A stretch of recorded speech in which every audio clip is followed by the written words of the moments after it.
Bonjour à toutes et à tous. Depuis juillet 2023, j'ai le plaisir d'accueillir le podcast BDSM de Larry. En voici un épisode.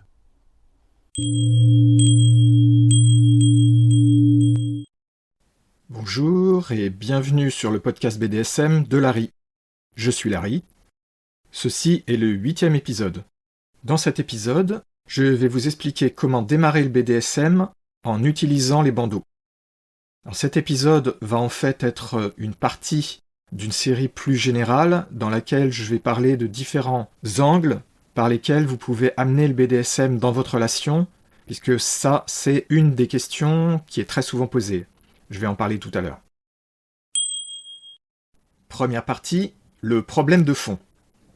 La raison pour laquelle j'ai décidé de faire cet épisode, c'est évidemment la difficulté que rencontrent beaucoup de gens pour introduire le BDSM dans leur couple, ou pour introduire le sujet avec quelqu'un avec qui on a commencé à sortir, à avoir une relation, même si on n'est pas vraiment en couple.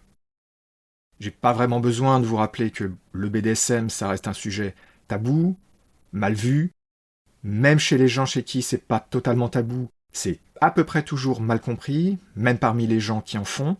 Il y a vraiment un gros problème de perception.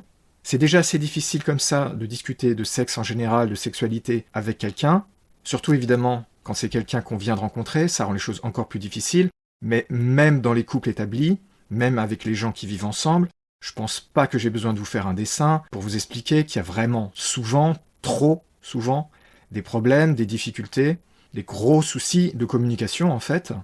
Et si on rajoute tous les stéréotypes, les préjugés, les idées fausses, les idées reçues, nocives bien entendu, parce que c'est à peu près toujours dans un sens négatif, toutes les mauvaises idées donc sur le sexe, forcément ça rend beaucoup plus difficile de parler de choses qui sont un tout petit peu plus osées entre guillemets que juste le sexe entre guillemets considéré comme classique, traditionnel, etc. Même si en réalité, ça fait longtemps que je le dis, ce que font les gens au lit est souvent, très souvent, beaucoup plus que ce que la plupart des gens soupçonnent, et donc pas si traditionnel et si simple que ça. Mais passons. Si vous voulez aborder le sujet du BDSM dans votre couple, il y a pas mal de problématiques. J'ai écrit un article entier sur le sujet, donc il y a de quoi faire. Une des choses les plus importantes qu'il faut retenir, peut-être la chose la plus importante, c'est de ne pas vouloir aller trop vite en besogne, et de surtout, ne pas commencer directement par utiliser des mots du genre BDSM et pire encore, des termes du genre SM ou sadomasochisme. C'est quasiment le pire moyen pour se lancer dans ce genre de choses. Le risque d'avoir une réaction négative est vraiment très fort, et si vous utilisez le terme sadomasochisme, il y a derrière tellement d'idées reçues, tellement d'images qui viennent immédiatement à la tête des gens, même si ces images, bien entendu, sont la plupart du temps soit fausses, soit exagérées, vous risquez vraiment de gros soucis et éventuellement de briser votre couple. Faut pas négliger ce problème, c'est vraiment pas un avertissement à la légère. Moi, juste en discutant avec une amie, par exemple, il y a pas mal d'années maintenant, j'avais juste légèrement évoqué le sujet. Et attention, c'était pas dans le but de la draguer ou de lui proposer, c'était juste, on parle du sujet. Vu qu'elle était quelqu'un de très ouvert pour parler de sexe, etc., je pensais pas que ce serait un problème, j'ai été pris totalement au dépourvu. Ça a posé problème, on s'est perdu de vue à cause de ça. Donc oui, les gens peuvent mal réagir, et si en plus vous utilisez des mots qui ont un bagage derrière, qui sont socialement mal perçus, et sur lesquels il y a énormément de préjugés, alors là, ça peut être catastrophique. L'idéal, bien entendu, surtout quand on est dans une relation établie, quand on est en couple, quand on vit ensemble, c'est d'avoir une bonne communication. Mais ça, c'est pas évident, malheureusement. Et d'avoir une bonne communication sur le sexe, comme je le disais tout à l'heure, c'est pas évident non plus. L'idéal, c'est d'abord de travailler sa communication sur le sexe, évidemment. Mais bon, je suis pas là pour vous faire un cours sur comment régler ce genre de problème dans son couple, parce que c'est pas évident du tout. Donc je vais supposer que vous pouvez quand même aborder un petit peu des sujets d'ordre sexuel avec votre partenaire. Cela dit, même si vous arrivez à parler un petit peu de sexe, parler de BDSM, c'est quand même quelque chose qui va un peu plus loin, qui a plus de stéréotypes et d'idées fausses, qui a plus d'idées reçues négatives, donc il faut vraiment prendre plus de précautions. Alors comment faire ? Eh bien pour moi, une des grandes stratégies, c'est si vous n'êtes pas sûr de pouvoir aborder le sujet, parce que ça ce serait l'idéal, Si vous arrivez à aborder un peu le sujet en discutant, par exemple, après un film ou quelque chose comme ça, où il y a eu des scènes de type un peu BDSM, c'est parfait. C'est le cas presque idéal. Comme c'est pas toujours le cas et que vous avez un peu des doutes, probablement en tout cas, il faut passer un peu par la bande. Alors personnellement, j'aime pas ça, parce que je suis quelqu'un qui préfère de très très loin la sincérité, l'honnêteté, mais je suis réaliste. J'ai rencontré beaucoup de gens, j'ai vu comment la plupart des gens ont du mal, encore de nos jours, à parler de sexe et de sexualité, même dans leur couple. Donc malheureusement, je suis obligé de me rendre à l'évidence. Parfois, il ne faut pas parler des choses de façon trop directe. Ici, pour parler de BDSM, c'est difficile, donc moi ce que je propose, c'est pas de parler directement des termes qui sont beaucoup trop mal vus, c'est plutôt de parler directement de pratiques qui sont assez légères, c'est-à-dire qui ne vont pas immédiatement déclencher les hauts cris chez la personne à qui vous en parlez. Pour ça, à mon avis, une des meilleures méthodes, et peut-être même la meilleure, en tout cas dans certaines circonstances, c'est de proposer d'utiliser un objet comme par exemple un bandeau. Deuxième partie, le bandeau. La raison pour laquelle je pense qu'utiliser un bandeau c'est une des meilleures solutions, ou peut-être même la meilleure solution pour se lancer doucement bien entendu vers des pratiques de type BDSM, c'est que le bandeau n'est pas par sa propre nature immédiatement associé au BDSM, au SM et ce genre de choses. Quand vous voyez un bandeau, vous n'allez pas immédiatement penser à des choses du genre la torture, le marquis de Sade et ce genre de choses. Les bandeaux, on en voit même utilisés dans des scènes un peu de sexe ou au moins de séduction dans des films grand public. Donc il est assez facile d'utiliser ça comme mesure du degré auquel les gens vont réagir, c'est-à-dire il ne va pas y avoir une réaction forte, en tout cas pas une réaction négative forte. Mais d'un point de vue BDSM, ça en fait partie. Sauf que ça, vous n'êtes pas obligé de le clamer sur tous les toits. Pas tout de suite en tout cas. L'idée, c'est que ça va être un premier pas. C'est sûr que si vous comparez utiliser un bandeau avec proposer d'utiliser une paire de menottes ou bien directement le fouet, bon, je pense que vous voyez immédiatement la grande différence entre ces trois possibilités. Il n'y a pas photo. Donc à mon sens, ça doit être quelque chose qui doit être raisonnablement facile à proposer. À part si vraiment vous êtes face à quelqu'un qui a de très très très gros problèmes au niveau de la sexualité, et dans ce cas-là, vous savez déjà que c'est pas la peine d'aller dans des choses de ce genre. Mais à mon avis, dans la plupart des cas, la plupart des gens n'interpréteront pas ça de façon négative. On arrive bien à associer ça plutôt à un côté jeu, à un côté ludique, et pas du tout à du marquis de Sade et autres choses de ce genre. Donc l'idée, ça va être de proposer à votre partenaire soit de lui mettre un bandeau, soit que lui vous mette un bandeau. Bien sûr, que ce soit homme ou femme, c'est évident. L'intérêt d'utiliser un bandeau, évidemment, ça va être tous les côtés effet de surprise. Par exemple, vous pouvez demander à votre partenaire de s'allonger sur le lit, donc vous lui mettez le bandeau, et ensuite vous pouvez faire différentes choses. Le gros intérêt, c'est que lui ou elle ne va pas savoir qu'est-ce qui va suivre. Vous pouvez soudain lui caresser les tétons, lui mettre des glaçons sur une partie du corps, chatouiller, griffer un peu, bref, un peu tout ce à quoi vous pensez. Entre parenthèses, vous voyez que utiliser des glaçons, ce serait déjà aller une étape plus loin. Et puis évidemment, le bandeau, ça aide à tout ce qui est imaginaire, c'est-à-dire ça va inciter la personne qui a le bandeau à utiliser son imagination, et ça c'est toujours bien dans le sexe en général et dans le BDSM en particulier, parce que dans le BDSM, l'imagination c'est vraiment, vraiment très important. C'est même presque plus important que ce qu'on fait réellement. Et donc, vous pouvez faire tout un tas de choses en jouant sur cet effet de surprise. Et puis pour la personne qui porte le bandeau, elle reçoit le côté surprise et elle peut se lancer dans son imaginaire et se laisser un peu plus aller à un certain nombre de choses qui peut-être seraient plus difficiles quand on n'est pas en train d'utiliser un bandeau. D'une certaine façon, je me demande si on pourrait pas relier ça aussi à l'idée d'avoir du sexe avec la lumière allumée ou dans la pénombre ou bien au contraire dans le noir, parce qu'il y a des gens qui ont tellement peur de ça qu'ils veulent pas regarder ce qui se passe. Quant à la question comment amener le bandeau dans la conversation, alors là c'est très très spécifique au contexte de chaque personne évidemment, donc c'est un petit peu difficile de donner des recommandations générales. Je pense que vous pouvez déjà utiliser par exemple des prétextes du style vous avez vu un film dans lequel il y avait une scène de ce genre. Je pense aussi que ça peut venir de façon un petit peu spontanée, entre guillemets, même si c'est pas réellement spontané, puisque vous y avez probablement pensé avant, par exemple en écoutant cet épisode, bien entendu. Et sinon, si vous n'avez pas eu l'occasion juste de voir un film ensemble, je pense que le plus simple, c'est d'utiliser ça comme référence. C'est-à-dire, si vous arrivez déjà donc à parler un petit peu avec votre partenaire, évidemment, parce que si juste évoquer le sujet sexe à voix haute fait peur, c'est un petit problème.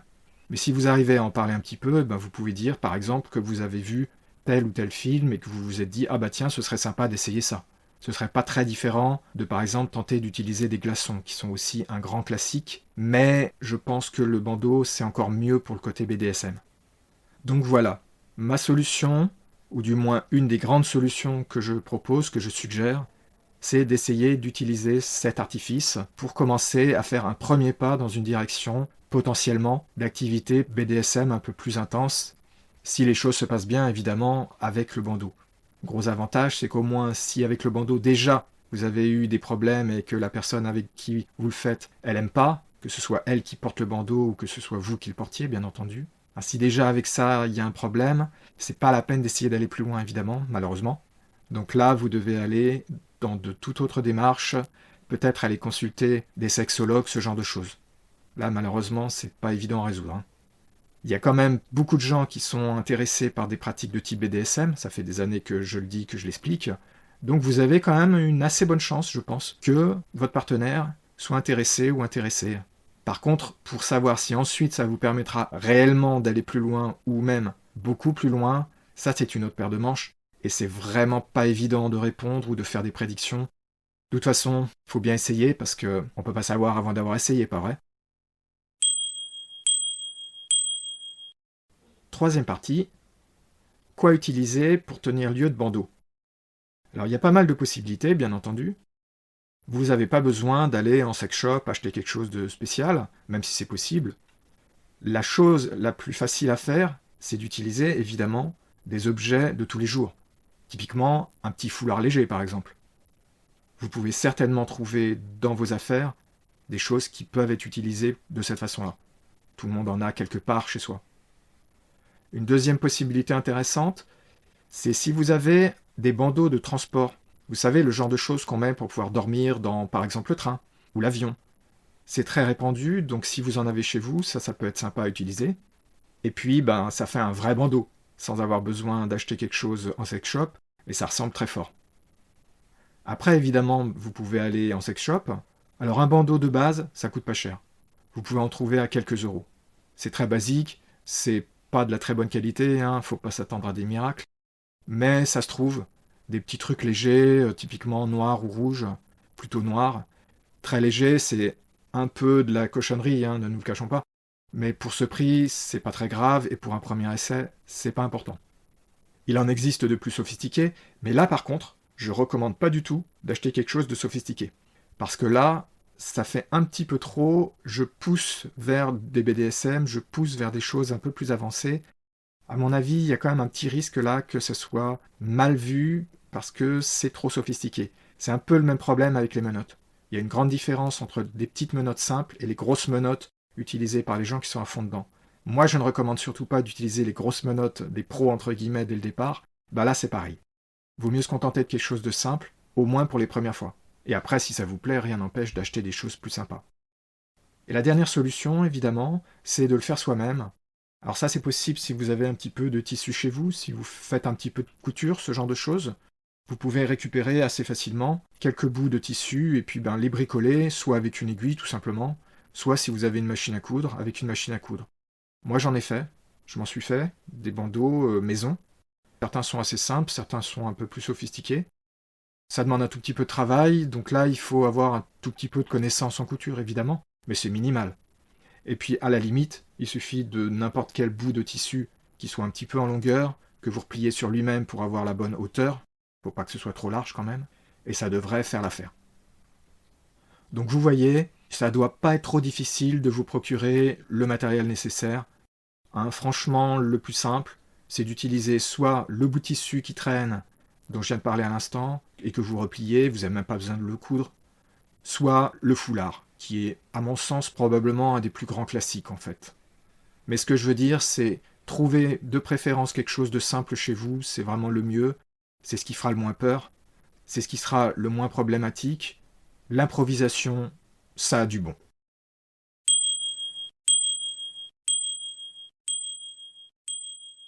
J'espère que ma suggestion donc d'utiliser un bandeau vous aura intéressé et j'espère que ça vous donnera des idées. Peut-être que ce sera la solution pour vous, pour introduire le sujet dans votre couple. Si vous avez la chance que c'est pas nécessaire, tant mieux pour vous. Mais comme c'est un sujet qui est vraiment difficile à aborder dans les couples, eh bien, ce genre de petits artifices, assez innocents quand même, peut, à mon avis, vraiment vous aider si vous avez envie de tenter les choses.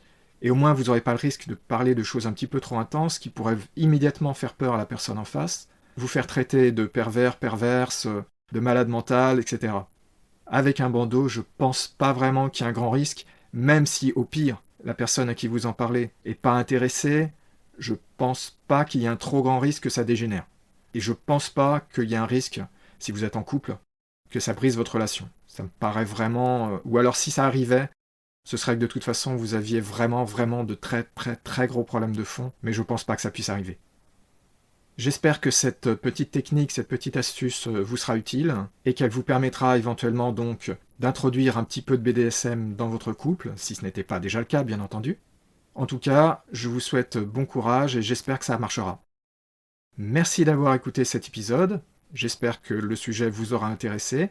N'hésitez pas à me contacter pour me donner votre ressenti, vos avis, vos idées, vos suggestions, que ce soit sur cet épisode-ci, sur d'autres épisodes du podcast, ou sur des articles de mon site, univers-bdsm.info.